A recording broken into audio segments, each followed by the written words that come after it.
wake that ass up. Early in the morning. The Breakfast Club. Yep, it's the world's most dangerous morning show, The Breakfast Club. Charlamagne the God, Angela Yee. DJ Envy had to step out, but we have a special guest in the building. She's got a new book out called Black Women Will Save the World. Miss April Ryan. Good morning. Good morning, Charlamagne. How are you? I am blessed, black, and highly favored. How you feeling? I'm blessed, black, and highly favored as well. There you go. Yes. Good to see you. You too. Black Women Will Save the World. The title is self-explanatory. Yes and no, but you didn't add the last part, an anthem. We're going to sing it over and over Ooh, again. okay. Yeah. An anthem. Black women will save the world, an anthem. An anthem, okay. Yeah, to keep it going, because what happens is people forget moments. Mm-hmm. And when we forget a moment, we lose out. And at the end of the day, black women are rising in number as head of household, rising in number as the breadwinner in a household. And with that said, we are taking care of everyone, everything, and not taking care of ourselves, and not being heralded as a champion, as a shero. And we are that. I know those stats got to be flawed, though. And the reason I say those stats are flawed is because they've always been the head of household. They've always been the breadwinners. I mean, I think about... But it's rising in number. Right. Okay. It's rising in number. And, you know, you got, when you have, and that's saying a lot about the structure of the black family now. Mm-hmm. You've got a mother who's the head of household. Mm-hmm. And then what do? As she's by herself and she's got kids, sometimes we bring the kids along to help us fill in the gaps. Mm-hmm. Yeah, and that goes into an issue that I talk about in the book for black girls, adultification. Yes. You know, and, you know, we make a lot of our children become more mature than they need to be. They lose out. And it's so interesting. A friend of mine who's in the book, Frederica Newton, the widow of Huey P. Newton, head of Black Panther Party, she said, you know, some kids are given fairy tales, others are nightmares. And I think all children should have fairy tales. And these are Absolutely. numbers that prove it, because I believe in the book it's black girls are 11 times more likely to be suspended than white girls in school, and 9 times more likely to be arrested. Yes, right. And that is the adultification of these young girls. Adultification that way and so many other ways. Mm-hmm. And it's just, at this point, we have to nurture not only ourselves and the community, but we have to figure out how to help navigate what this world is giving to our young black girls who are our future, who are going to be the next sheroes, next generation of sheroes. Mm-hmm. I think, I mean, if men are being honest with themselves, you got to say that the women have been the CEOs of our lives forever. You got to say that. CEO of the home. How about that? From the grandmother to the mother, like you have to say that. Men are our covering, and I still say that, you know, but we are strong in the home. We, a lot of times, are the decision makers. Mm-hmm. We are, for the most part, having your back, you know, not just some of us, you know, take care of the dinner, some of us take care of the wash, but we got your back in so many other ways when you have a hard time at work. But who's there a lot of times for us is we are taking care of the home, taking care of you, taking care of the boss at work, then going to church and figuring out, you know, being the usher or, you know, the choir member or the deaconess, and then going to the PTA. I mean, it's so many things we have to juggle, and yet we don't get our flowers. Yeah. And I think a lot of times we're also taught to kind of, you know, endure, like you said, a lot of things. Yeah. Especially in the workplace. Oh, yes. And I love you. I love your move. I love your entrepreneurship. I love your business mind. You're not staying in a place that, okay, I'm going to stay here. You're moving higher. You're looking for higher. And unfortunately, a lot of black women don't have that sisterhood to say, let's push it further, because they don't see people who look like you and I in the workspace. A lot of us are alone and cannot talk to other women. And I believe in community and sisterhood, so we can bring forward that move. Be another Angela Yee. Come on now. Now let's talk about you and your space that you occupied when we talk about being the only black woman, just so people have some history on who April Ryan is. I'm the only black woman. I'm the longest serving black female journalist in the White House. White House ever. White House correspondent, right? Yeah, White House correspondent. And it's, you know, it's especially when you're focusing on black issues. It's a hard road. And people want to isolate you. They want to call you the angry black woman. Do I look angry, Charlamagne? No. Thank you. I'm happy. But if you are, I'm pleasant. But by the way, if you are angry, we have every right to be. That's but no, I'm not going to fall into that angry black woman stereotype because people want to say when you bring up issues of a community that's underserved with the highest numbers of negatives in every category. We should be angry. But they want to label you as that instead of saying, no. Let's take a look at the stats. They want to divert attention from the real issue and blame me when I have nothing to do with that. I'm trying to ask questions to get answers for a community that is hurting. That's right. And I just happen to be along the way a black woman asking those questions. And you've had those moments. Ooh, child. What are some adversities you faced as the White House correspondent? Some adversities? Yeah. You saw it. Yeah, being told to sit down. Trump told me, sit down. Sean Spicer said, stop shaking your head. Yeah, he wouldn't take your question because you were shaking your head, he said. Yeah, that was crazy.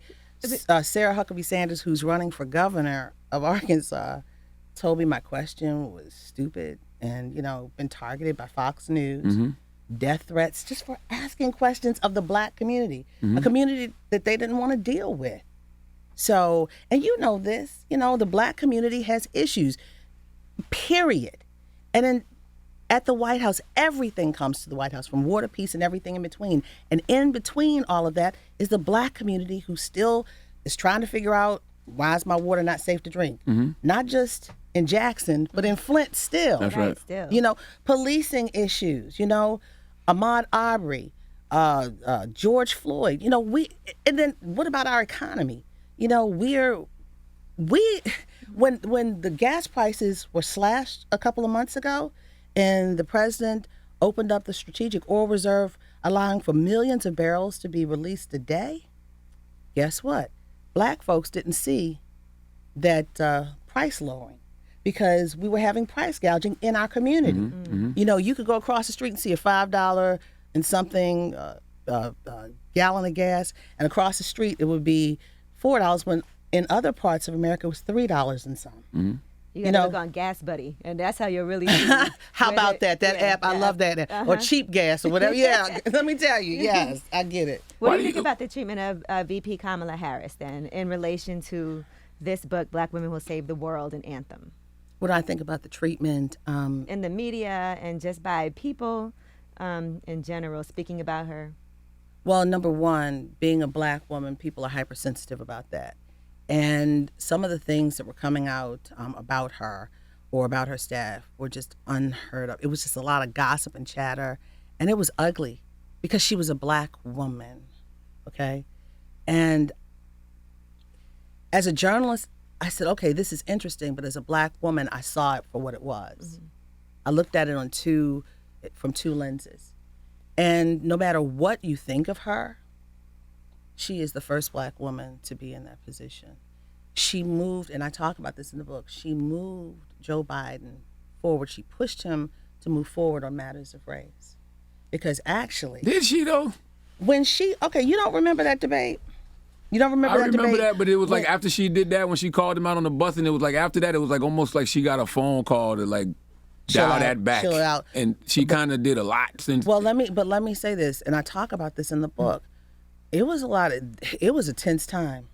It was a huge moment that I witnessed at the NAACP presidential forum debate when all the candidates were there, except for Donald Trump.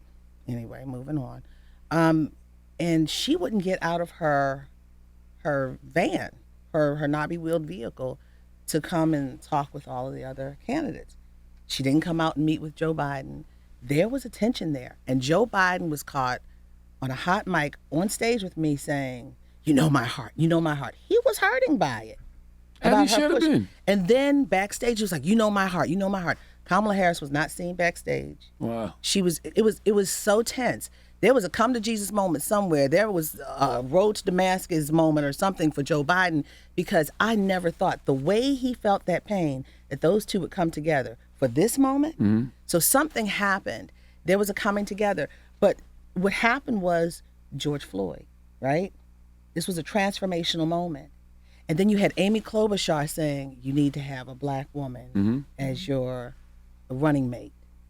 And he had a list to include Stacey Abrams, Susan Rice, Karen Bass, so many others. I want to give all them sisters the credit, too, that did that op-ed for the USA Today, the Angela Rye and Sonny and all. Yeah, Remember let's give them, yeah, most definitely. Yeah. And that pressure, it took pressure from all sides to make that happen. And, you know, Sonny and Angela, they took a hit for that. They took a hit, and Joy Reid and Tiffany Cross, they took a hit for that. From the party, from the other Democrats. From the Democratic Party, for standing up, pushing for what was right. What was right. When you stand up and speak the obvious, you get ridiculed, you get pushed back. It's terrible. So anyway, so there was a push, everyone was saying it. And George Floyd was more transformational than what we know, that whole situation. So now, after all of that, we have the first black woman vice president, or a woman of color who identifies as black. We have Ketanji Brown Jackson. That makes us all proud. And this is as a black woman, not as a journalist. But as a journalist, I'm still marking the moment, you know? And then, you know, you have Susan Rice, you have the real Fudge, Marsha Fudge. She will knock down anything to make sure housing is straight. Secretary of Housing and Urban Development. You have so many, Shalonda Young, Office of Budget and Management. You have black women, and Karine Jean-Pierre, black women in spaces and places that we've never occupied. And that's just governmental. Let's talk about CEOs. Let's talk about the moves upward. And this is a moment no one has said anything about. And I said, you know, I got to mark it, because if you don't mark it and say, wait a minute, this is a moment in history, we lose the advances. Black women have taken a lot from a lot of different people, a lot of different groups. And now it's time to say we're here. And we're not rolling it back.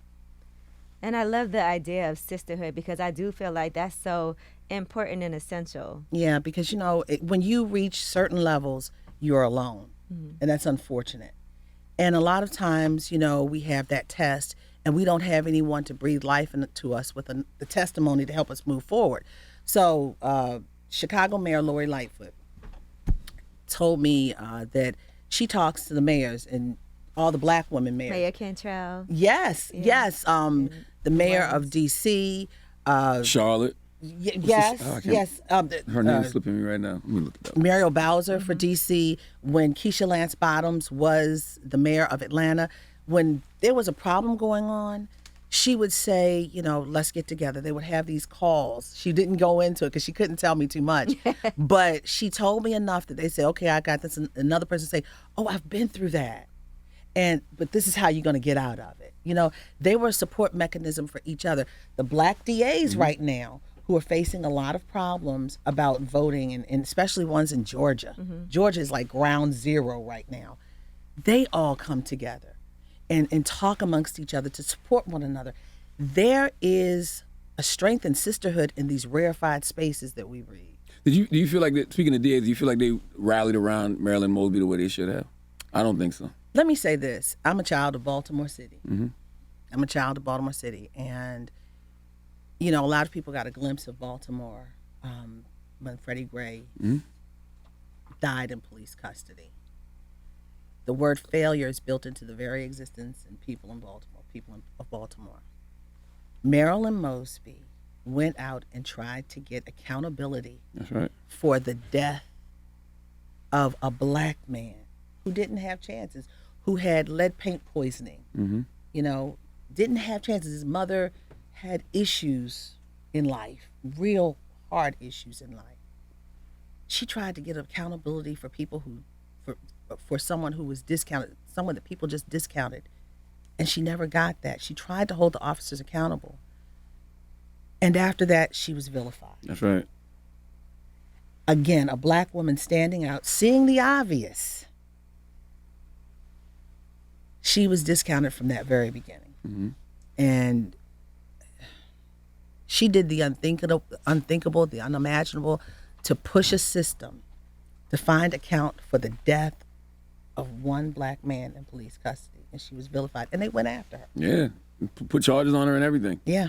I didn't know you were from Baltimore. I'll never hear you say you. Oh my God! Don't you look? I'm not okay. Let me say this. Don't you talk about my city? That's one thing you won't do, Charlamagne the God. Won't do. No. It's pocketbook, and zinc. I don't know, a dog.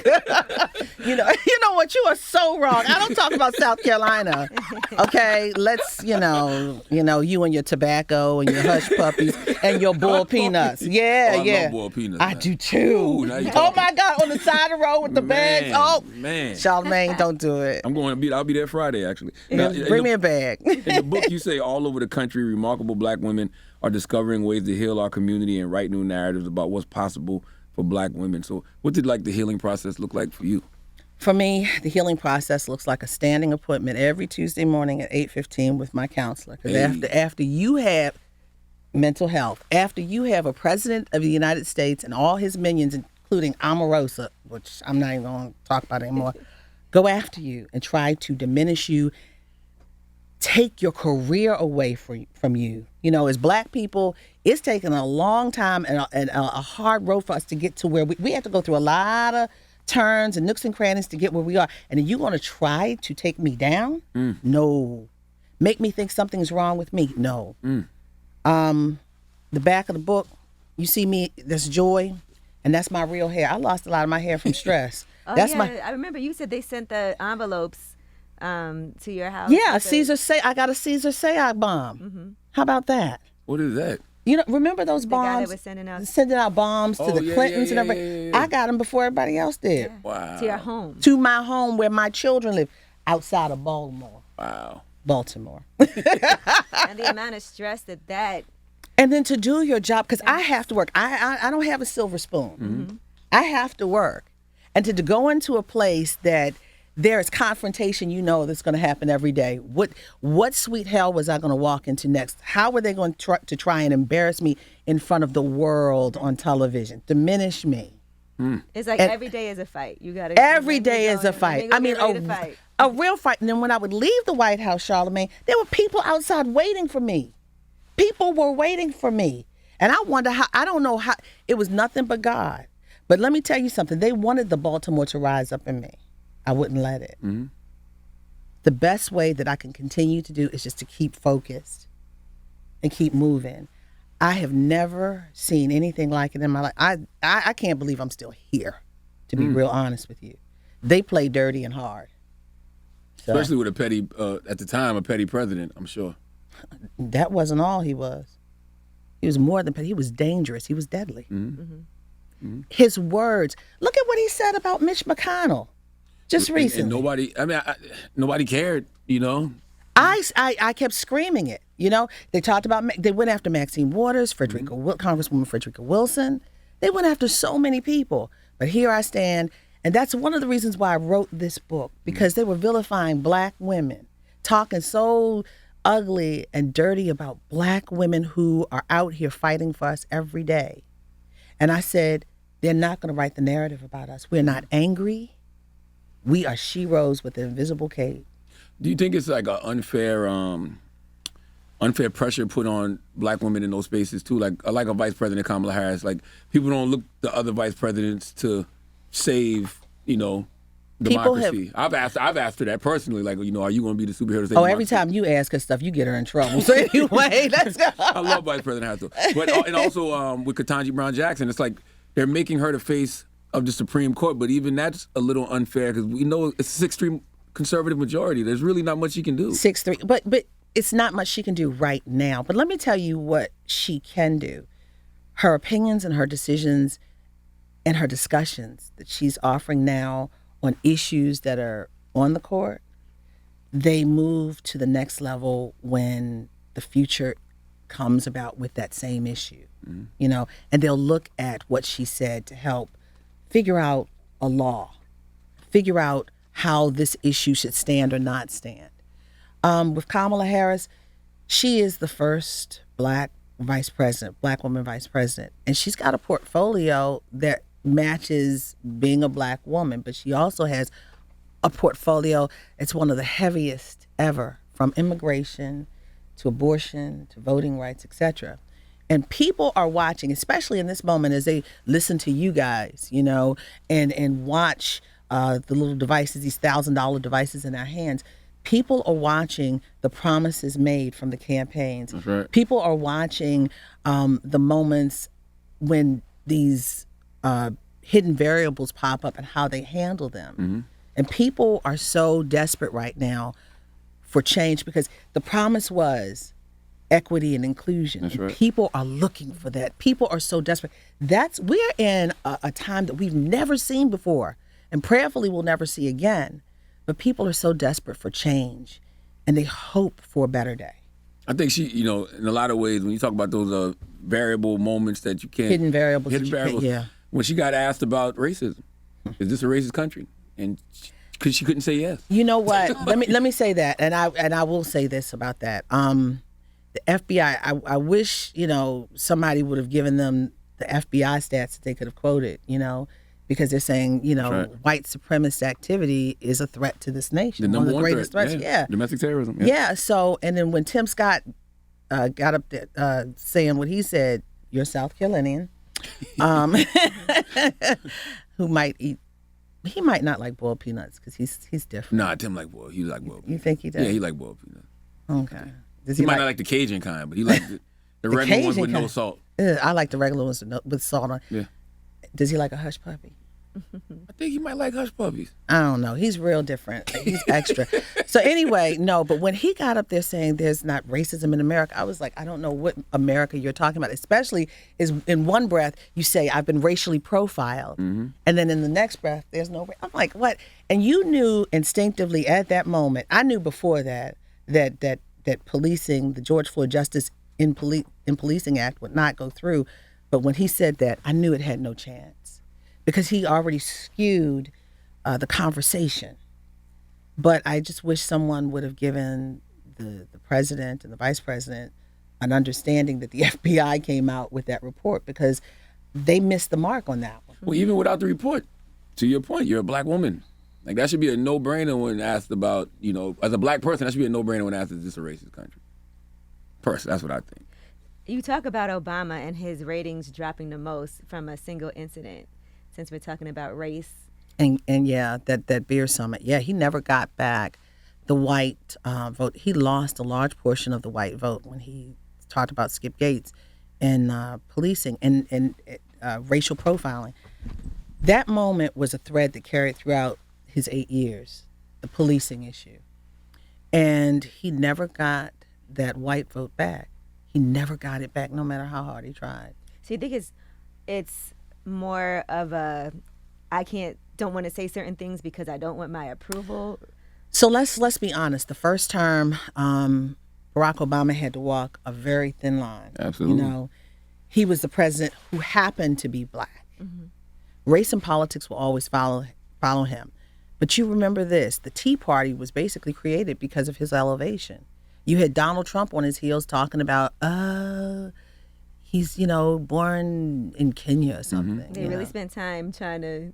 It was a huge story. He spent time, that was the foundation of his run for president, all on the back of the illegitimacy of the first black president, the alleged illegitimacy of the first black president. So at the end of the day, for any president, the first term, you're going to walk a certain line. And Barack Obama had to walk that line even straighter and taller than any other president. But that second term, it changed.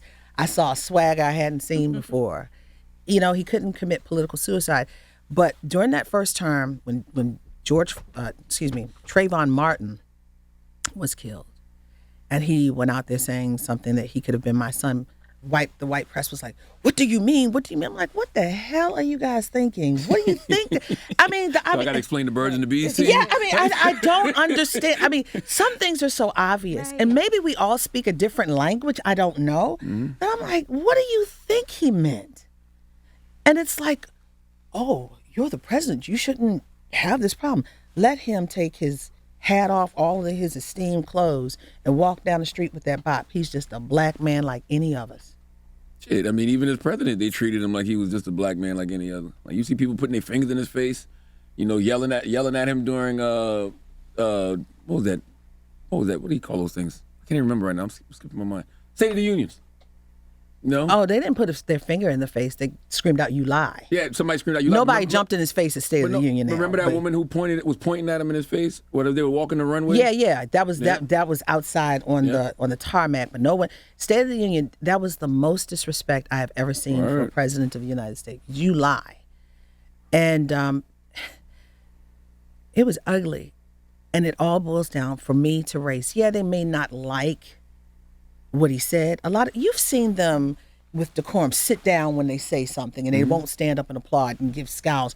But to scream out in that chamber to the first black president or to any president is sacrilege in politics. Did it make your job harder as a White House correspondent to ask about black issues when you know, like, politicians don't like to talk about black issues? Let me say this. I've had Republicans say that I'm a bleeding heart Democrat because I ask the issues, and I have Democrats saying I'm a Republican because they feel that I'm wrong for pushing it in their face, even though their base is black.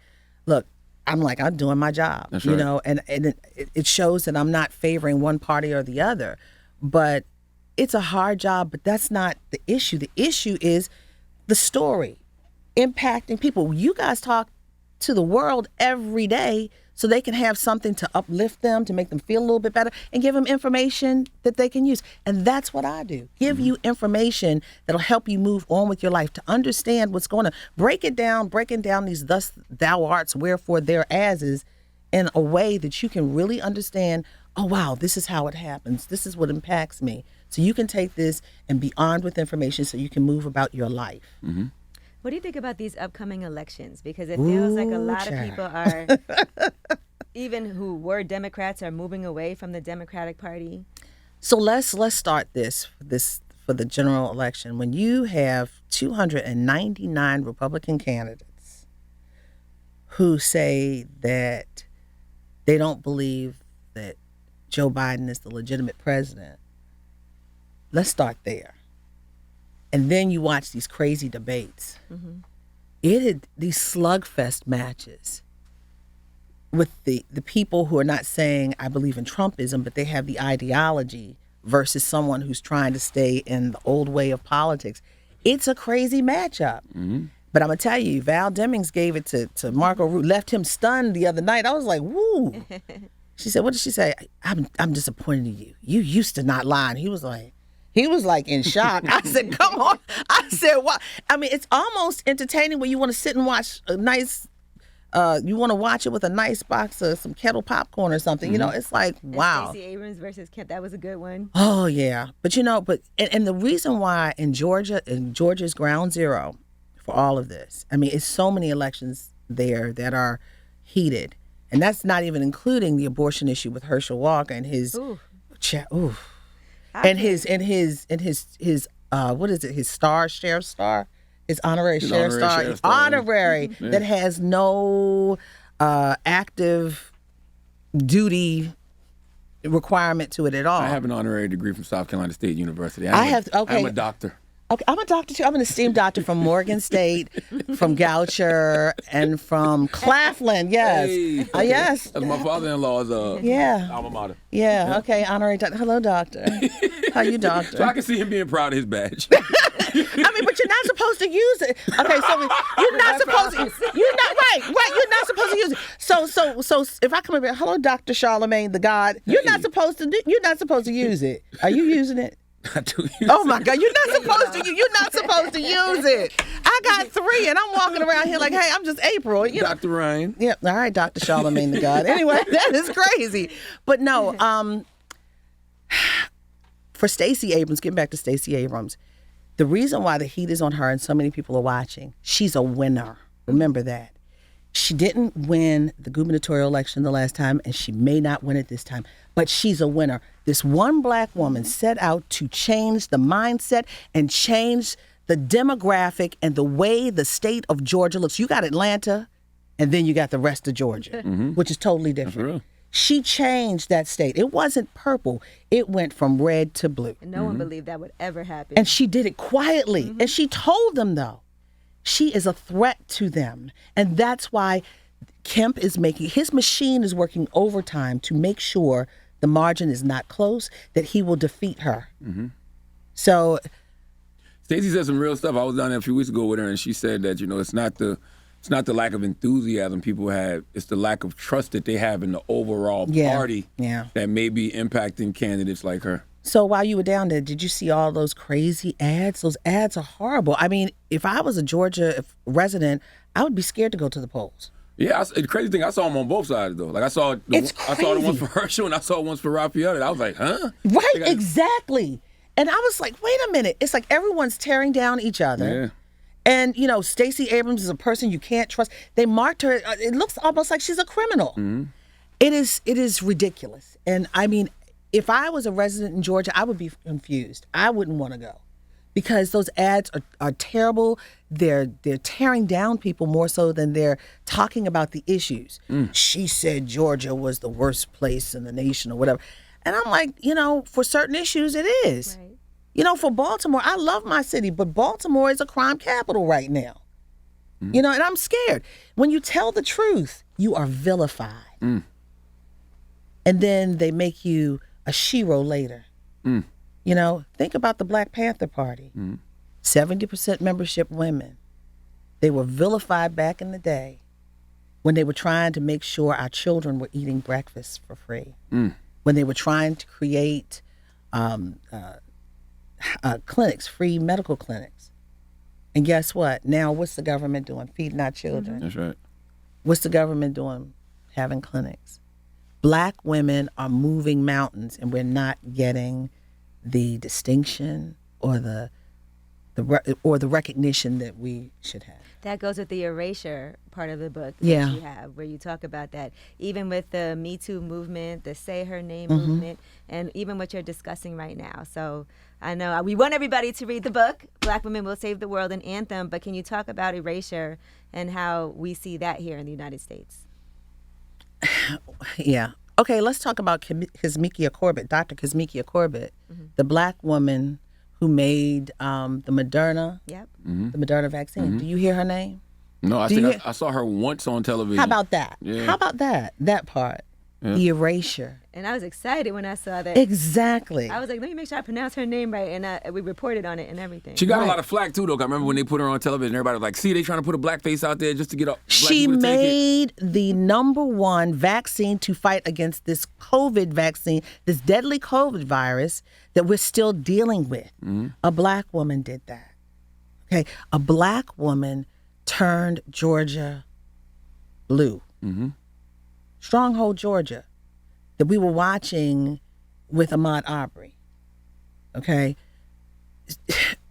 When we show up, but they don't give us credit. End of story. I mean, there's so many, everyone, when I run out in the street and I'm talking about this book, so many people say, this touched my heart for that exact reason. When I bring up a comment in the office, they don't give me credit. Someone else takes the credit. This is at the highest level and at the mid-level and at the lowest level. The erasure of what we do, what we bring to the table. People take credit for what we do, or they don't even want to acknowledge it. You talk about Black Lives Matter in the book quite a bit, and the founders, and then you see all the drama that's surrounding that now and how that movement is being vilified, and even the women who started Black Lives Matter. So here's the deal for Black Lives Matter. Black lives do matter. And the reason why it was put in place because Black people were being killed in the hands of police. It's not saying all lives don't matter. It's saying at this moment we need to recognize a life that happens to be Black. People forget that Black people are important too. People forget that. The concept of it, I stand by that. Because when we go out in the street, we are Black people who are susceptible to that very same thing. I matter. I matter. I matter. That's all that is. And all the other stuff behind it, I'm sorry to hear that. But at the end of the day, the concept of everyone mattering is important. But when you don't take into account a Black life, that's a problem. Again, going back to Freddie Gray, that life mattered and there's no accountability. George Floyd's life mattered. He got street corner justice instead of being able to go to a courtroom. That's right. Ahmaud Arbery was hunted down like an animal. his life mattered. And let's talk about Emmett Till. How about that? Right. Yeah, that's the movie's playing out in New York and L.A. Yeah, that's right. And that's the lynching of black people in this country. Our lives matter. And the first thing they try to do is make it seem like you are a bad person. Because you bring it up. Right. Or no, I'm talking about even for when you get killed by the police, when you get his toenails were dirty. Or he smoked weed before, or he's been arrested before. And therefore, and I feel like that's the narrative always. And I think with Ahmaud Arbery, they couldn't find anything. Right. And Ahmaud Arbery was dreaming of a bigger life, going into this home in a community that had Trump signs all around on the corners and houses, because they didn't tell you that before the trial because they didn't want to skew the perception of what was happening. Mm-hmm.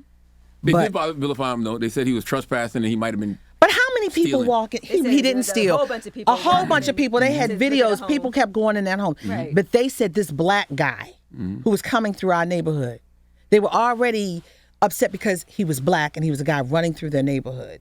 And they didn't want him there. Trump signs all over the place. They hunted him down on the back of a truck with a shotgun that shot him through his body, that went through his body like an animal. There's no justification for that. None. And that's when people cry Black Lives Matter, because it didn't matter at that time.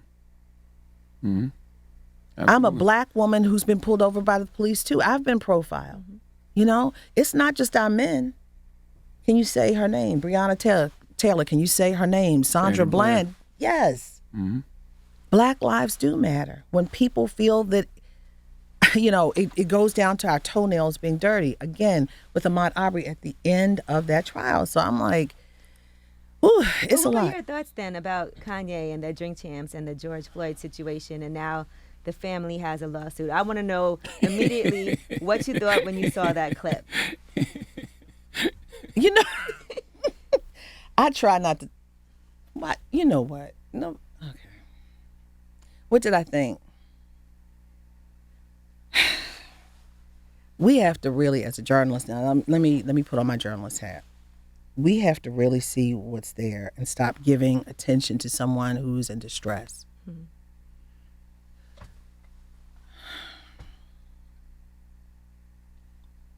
That's it. As a journalist, you know, there's all these conversations about freedom of speech. I don't think people really truly understand the First Amendment, because like you're free to say whatever. But there are consequences behind it. If you lie, you can get sued for defamation and libel. If you say something that someone doesn't like, it could be consequences. Because you see George Floyd family suing Kanye, Alex Jones. Well, no, the baby's mother for $250 million.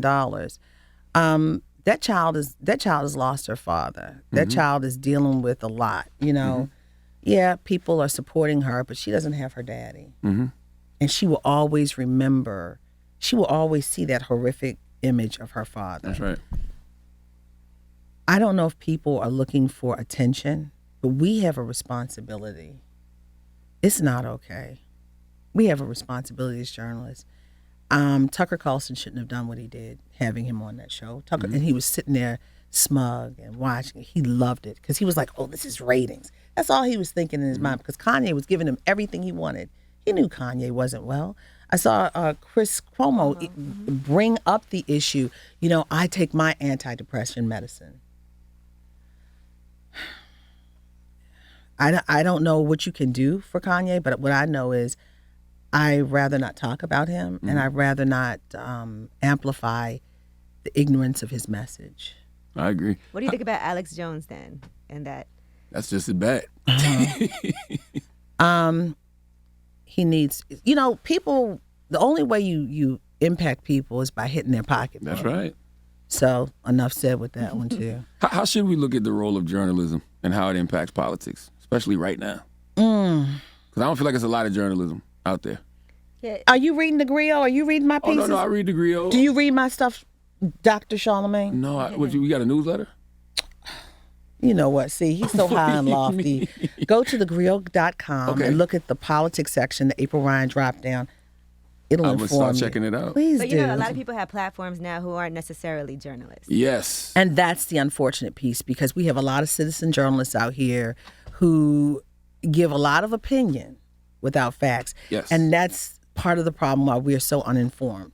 And we're not believing what we're seeing because so many people are talking things that are just not true, giving us information that's skewed.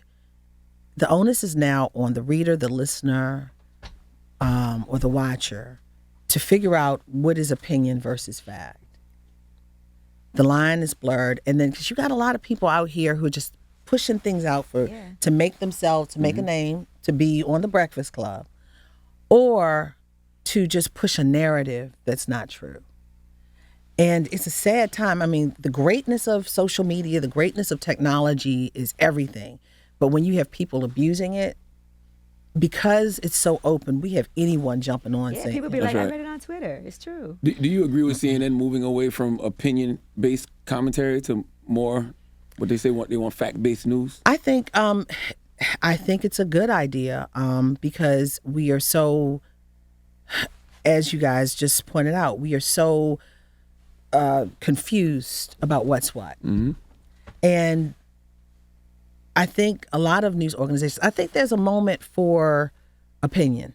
I do believe there's a moment for opinion, but I also believe there's a moment for fact. But we have to differentiate between the two. And there's going to be a lot of people getting in trouble because I'm telling you, Miss Ryan, they do not know the difference. I was literally having a discussion yesterday with somebody about the whole George Floyd, Kanye thing, and they was like, well, why is he getting sued for his perspective? I'm like, it don't matter what your perspective is when something has already been established as a fact. He has a large platform, and he has a very large platform, and what he says speaks volumes to a larger and broader community that wants to downplay and change the narrative. And the impact of that, that's what it is, the impact. It's not the fact that he's just Kanye. The impact of what you're saying is devastating. And who you're giving it to. And where you're getting it from. You're just repeating white supremacist rhetoric, the same rhetoric that they used to try to get this guy off. He's repeating it from Candace Owens, his new best friend. So. A documentary that I would never watch. You think it's important to watch things that you don't agree with? Like, yes, it's important that I see what's out there so I can be informed, like coming here. You know, who knew we were going to talk about him? But, you know, but I haven't watched her documentary. I don't want to watch her documentary because I already know the basis of it. I've talked to people in George Floyd's family. I've talked to people in the community. I've talked to people who were there when it happened. I've talked to Keith Ellison, the state attorney general. I don't need to hear Candace Owens. You think people like attention from being a contrarian and saying things that, especially as... Is it attention, or are you being paid well? Is there a benefit and a payoff for you? Right. You know, I mean, if you are this juxtaposed to your own community that you went into and asked for help from the NAACP for something that happened to you many years ago, and then you go polar opposite, you wonder why. I mean, it's more than attention. Right. It's got to be more than attention. Well, April Ryan, Black women will save the world. And, you know, like Bishop T.D. Jakes told you, I hope that you are celebrating myself. Yourself. Thank you. And I love that you came in here and you know, gave me, you know, just lifted me up. And I want to make sure we do the same thing for you. Amazing. Thank you, sister. Black Women Will Save the World, an anthem. Make sure you celebrate yourself. I went to Martha's Vineyard for the first time ever. Did you love it? Yeah, I did. I need a little more time there. It's different, but it's yeah. So how long were you there? I was there during that time where they have the Black Film Festival. Yeah, I was there for the first 2 weeks, so we didn't see each other. I was only there for like 2 days, though. It was I announced, and there was not a lot of good places to stay, so I didn't get to stay in Oak Bluff or anything. Really? Did you stay in Edgartown? I have no idea. It was not. Really? Okay, next time you come next year, reach out to me so I can tell you and take you to places. Nicole Hannah-Jones and I and my friend Tracy, we were running through the island, and my fiance, we were running through the island. We thought we were like the only ones. We have a blast when we go. So next time you go, but that's my place. That's been my respite. And yeah, next time you go, we're going to take you to the Inkwell and baptize you in the polar bear heaven. So, well, congratulations. Thank you. Great accomplishment, great book. Black Women Will Save the World. Thank you. It's April Ryan. It's The Breakfast Club.